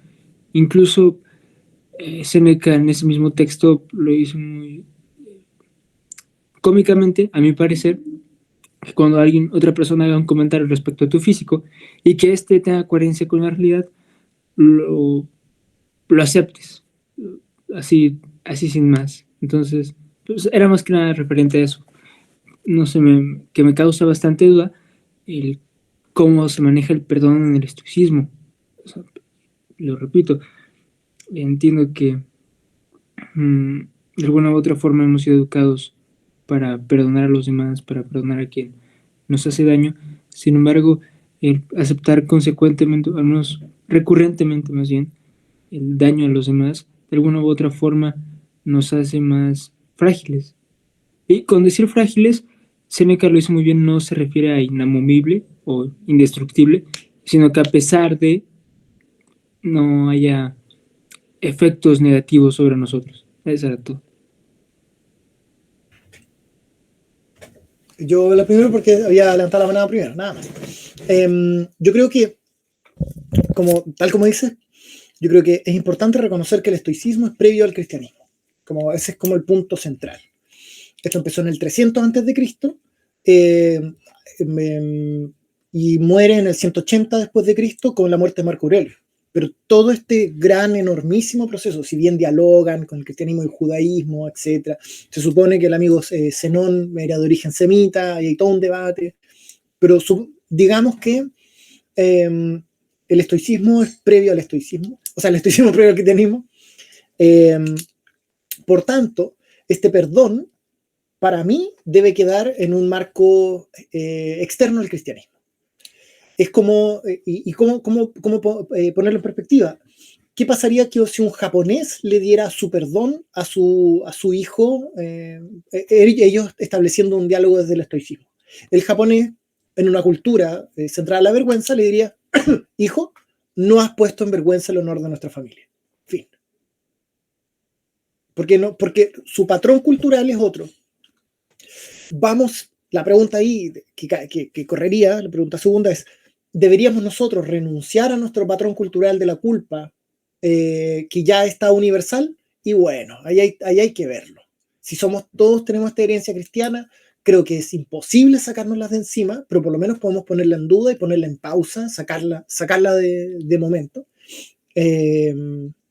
Y reconocer en el fondo de que más allá del perdón, como en un sentido como de redención, yo creo que el estoicismo usaría el perdón como una manera de entrar en tablas, entrar en equivalencia. Como, mira, esto se hizo, no me pasó nada. No te preocupes. Como cuando uno juega, como cuando uno entrena un deporte y te golpean más fuerte de lo común, uno dice, mira, está bien, esto no ocurrió. O sea, ocurrió, pero nada. Si alguien se sale de madre, por ejemplo, o estamos, no sé, estás discutiendo con un amigo, un familiar, etcétera, y alguien hace un exabrupto, como dice Marco Aurelio, señalarlo, decir lo que ocurrió, para que no ocurra de nuevo, y bueno, si ocurre de nuevo, lo dirás de nuevo. Pero yo creo que esto del perdón no tiene ninguna connotación de redención, que creo que el perdón está muy vinculado eso, en el contexto del cristianismo. Y creo que no es necesario. Eso. Stephanie.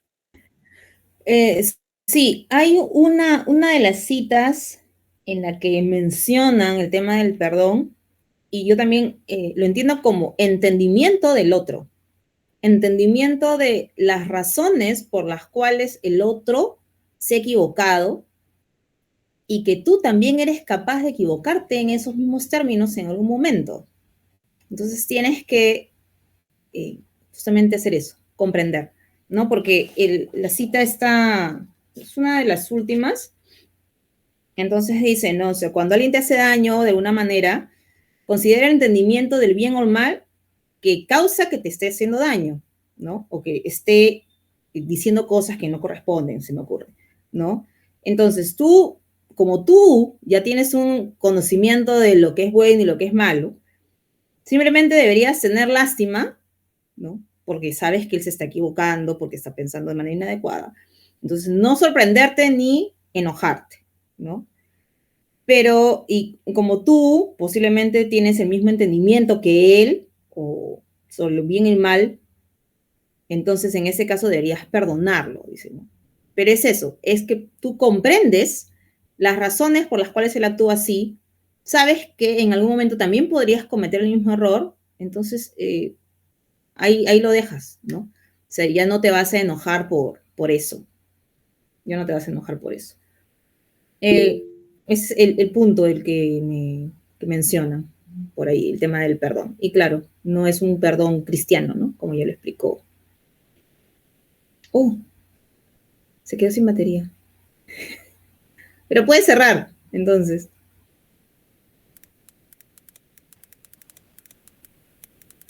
¿A qué vamos a hacer? Ya, ¿quién va a dirigir entonces la sesión? Andy, diriges tú, por favor, la sesión. Ahí está. Claro. Ok. No, yo olvidé hasta el final en todo caso. Sí, ya, no, en realidad es que estábamos ya en eso, ¿no? Estábamos cerrando. Pero bueno, no sé, a ver, Darío. Adelante. Yo solo quería remarcar que el parentesco entre el cristianismo y el estoicismo yo creo que es algo que merece su vuelta, y más que nada por curiosidad intelectual.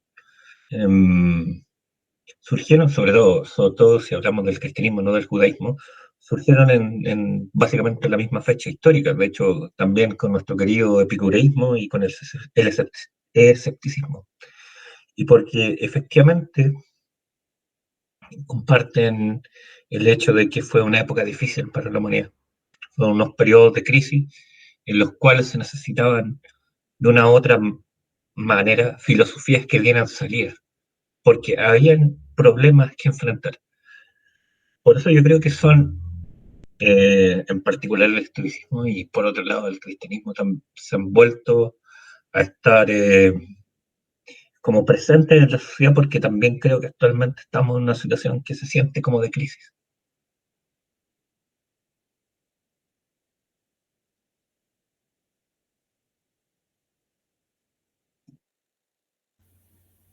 Diego, no sé si quieras retomar el punto del perdón. Bueno, me quedó bastante claro en esta cuestión de diferenciación de la retención, al menos a la conclusión que llegué con lo que comentaron, es más bien como un perdón, no aceptando que me han hecho daño, pero entendiendo que esa persona pudiera sentir culpa por lo que ha hecho. Pero igual me suena, con lo que contamos acerca del tipo de sociedades y las características de las religiones judeocristianas, me sigue sonando a cristianismo, a catolicismo, porque, no sé, desde el estoicismo, yo creo que estas categorías del perdón no, no podrían existir, porque, bueno, comentabas acerca de, bueno, al menos a mí me sonaba una de tus intervenciones, esta cuestión de que actuamos mal porque no sabemos que actuamos mal, porque no conocemos cómo deberíamos actuar o lo que es el bien, entre comillas. Entonces, bajo ese supuesto, una forma podría perdonar a alguien porque puede estar actuando mal, pero es incluso de forma aislada, porque no ejerce efecto alguno sobre mí. Entonces, habría yo de pasar de largo y no, pues no darle mucha importancia. Entiendo que estas tesis generan mucho ruido en la sociedad porque es como, ok, ¿acaso dices que si alguien mata a tu familia no te está haciendo daño? Séneca, en ese mismo texto, sobre la firmeza del sabio, habla de que en efecto se pueden manifestar pasiones, emociones en general, ante alguna desgracia. Sin embargo, a pesar de ello, no implica o no significa el abatimiento de uno mismo, el derrocamiento de mi estado emocional hacia la irracionalidad. Es muy complicado para nosotros pensar en ello o entender estas ideas, porque con todo el auge de las nuevas corrientes de pensamiento, en específico con el romanticismo y el existencialismo, cambió nuestra percepción acerca de las emociones y el cómo reaccionamos ante la desgracia. En el grupo, no recuerdo si era el grupo de estudios práctico teórico, alguien hablaba sobre qué es para el estoicismo el arte. Y entonces, era Alfonso, comentaba que, o creo que era Darío, no recuerdo bien, de lo que pensaba Marco Aurelio respecto a algunas cosas, respecto al sexo, a la comida, a algunas acciones que simplemente son eventos, fenómenos en la naturaleza y que no se les puede tomar por más allá. Sin embargo, retomando las corrientes artísticas en general a partir del romanticismo y del barroco, cómo cambiaron, ya que Darío mencionaba a Van Gogh con esta cuestión del impresionismo.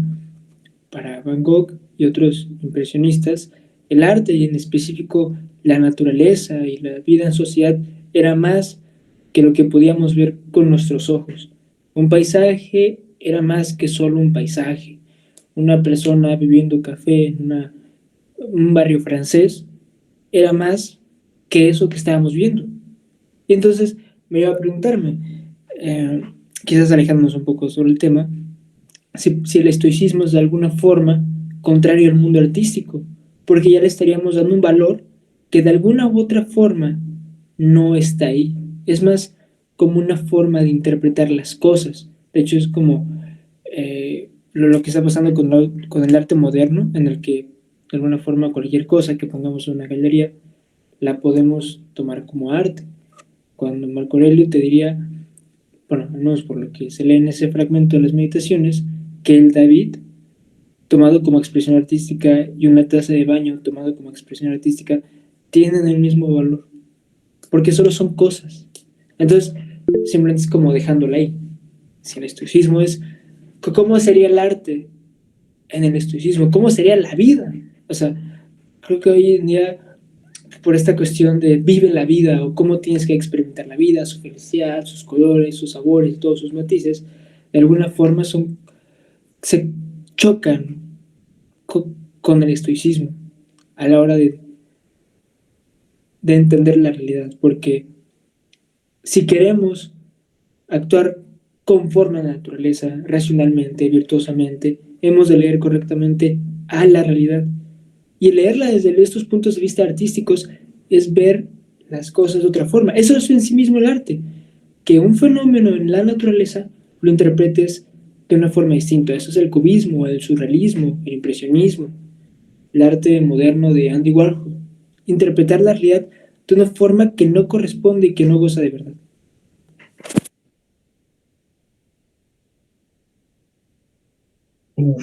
Se va Alfonso y nos desordenamos al tiro. Estaba esperando una intervención por ese lado, porque es que el arte en sí es como que no fuera nada. Y yo creo que puede tener el estoicismo una muy buena interacción con el arte, poder valorarlo, pero también poder ver que, no sé, que el David, mira, por un lado dice mucho, pero por el otro lado sigue siendo un pedazo de mármol, ¿no? Poder ver los dos extremos. Ya que tocaste el tema del existencialismo, yo creo que el, el estoicismo en el fondo sí hace buenas migas, pero es juntar dos cosas muy contrapuestas. Yo al existencialismo lo concibo como eh, tratar de experimentar al máximo humano. Entonces, esto tiene como una contraparte bastante negativa, que en ese, como tratar de abarcarlo todo, va a terminar abarcando cosas que no son agradables, por no decir más. Y poder desde ahí sentirse conmocionado por esas ideas, por esos conceptos, por esas aristas de la existencia, pero aún así pues, poder volver hacia adentro, por así decirlo, lo que dice siempre Marco Aurelio, que fácil es decir, ya, y esto pasó, y estoy bien, volver a uno mismo, decir, puedo aspirar, no me estoy ahogando, no me estoy muriendo de hambre, estamos bien. Yo creo que a mí me cuesta describirlo sin ser torpe, en el sentido de ese como poder que da el tener muy claro que al final todo está aquí, que al final todo es lo que nosotros estamos pensando y sintiendo, esa mezcla extraña es todo. Y si podemos, es que ahí es donde entran las palabras, si podemos racionalizarla, por no decir controlar ni disciplinar, vamos a tener un gran poder sobre la vida propia. Y eso yo creo que es algo que marca la diferencia de practicar estoicismo y no hacerlo.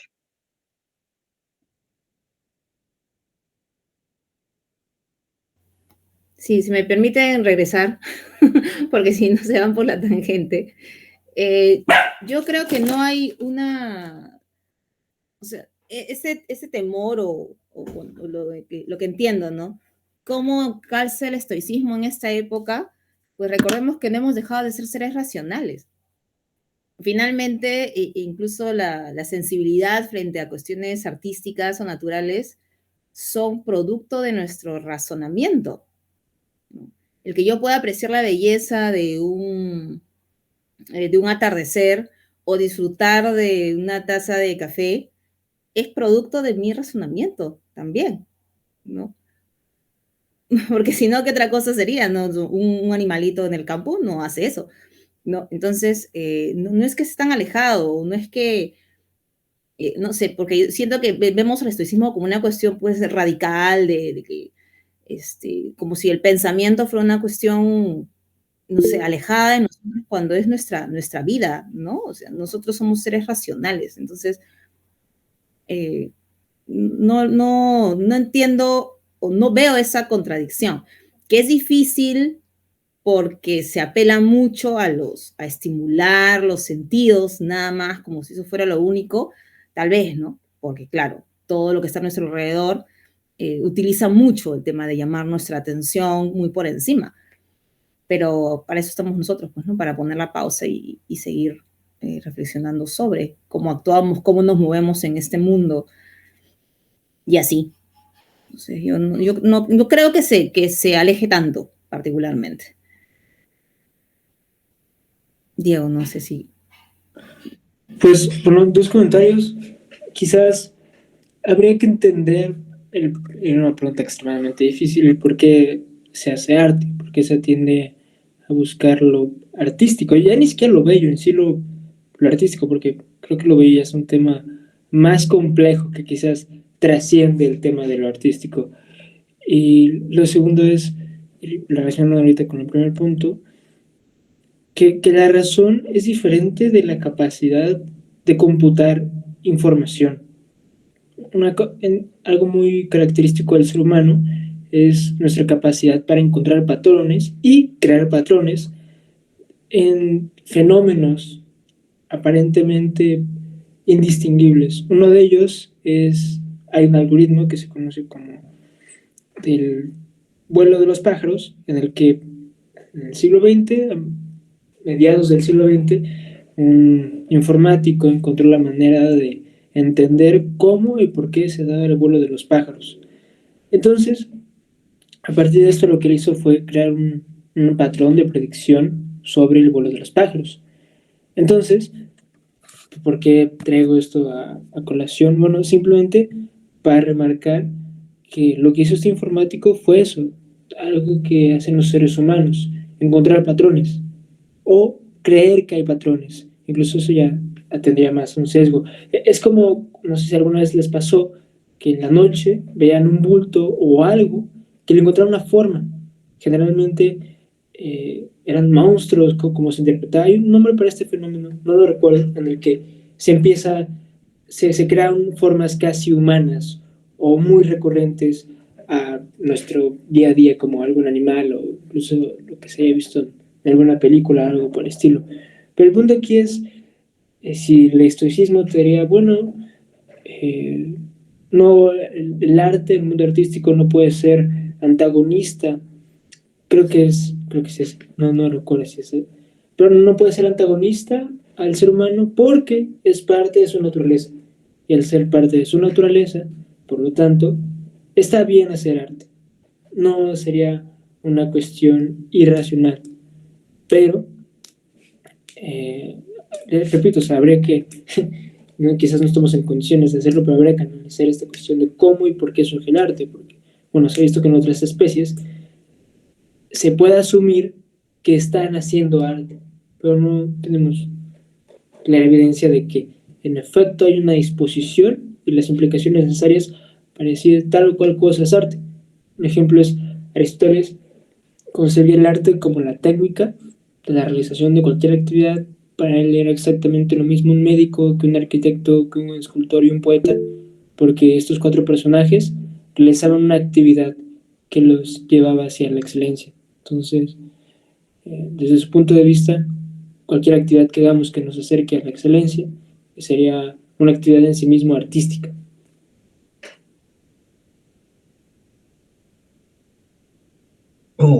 Conversamos de esto.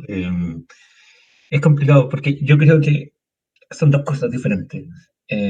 Uno es el artista y otro es el que aprecia el arte. Y son fenómenos que ocurren separados. Y tristemente yo creo que el artista tiene que efectivamente hacer a vista ciega a lo que espera el espectador, porque en realidad, y si lo vemos desde el lado desde el estoicismo, es un externo. Él no puede obligar que su arte le guste a todo el mundo. Pero sin embargo, es posible, y lo más lógico, porque yo creo que el arte, en el fondo, es expresión de la existencia humana. El arte puede emocionar a diferentes personas porque todas las personas son demasiado diferentes. Voy a dar un caso que es bien aislado y creo que sirve para mostrarlo. Hay partidas de ajedrez que yo creo que son obras de arte. Entonces yo podría verla, emocionarme con eso, y la persona que no juega ajedrez va a ver una partida cualquiera. Entonces, como te digo, son dos cosas que están aparte, la producción artística y la apreciación de lo que es artístico. Como el artista no puede saber a priori que lo que va a ser considerado arte y va a ser valorado, tiene que hacerlo. Y respecto a lo que... yo no soy de la idea de racionalizar completamente el arte. Yo siento que en el arte siempre hay algo que como que se escapa. Es que si no serían definiciones casi lógicas. Y no creo que no lo puedo afirmar, pero lo pongo en sospecha. ¿No? Yo creo que en el arte hay algo más que pura racionalidad. Y para cerrar, bueno, adiós, Estefanía, sí, sí. Para no ignorar tu mensaje, para cerrar, muchas de las obras de arte, o incluso de las más grandes obras de arte, son resultado de la irracionalidad. Entonces, desde este punto, yo, no sé, Epicteto, creo que es el ejemplo más claro, te diría, bueno, es que eso de ninguna forma puede ser tomado como algo válido o como arte, porque es un producto de la irracionalidad. No sé, creo que Van Gogh sería, siendo el artista del que hablamos, un gran ejemplo de ello, en el que eran sus pasiones, debido a su vida, que dieron como resultado las obras que hizo. Dalí sería otro gran ejemplo, el gran ejemplo de la irracionalidad manifestada como arte, de lo que es el movimiento surrealista en general. Quizá una conclusión extraña es que quizás no todos tienen que practicar el estoicismo, aunque hay algunos irracionales también. Podría seguir hablando, pero yo creo que es mejor que lo cortemos aquí. Sí, sí, estoy completamente de acuerdo. Sí, ya estamos en unas ramas bastante lejanas del tema central.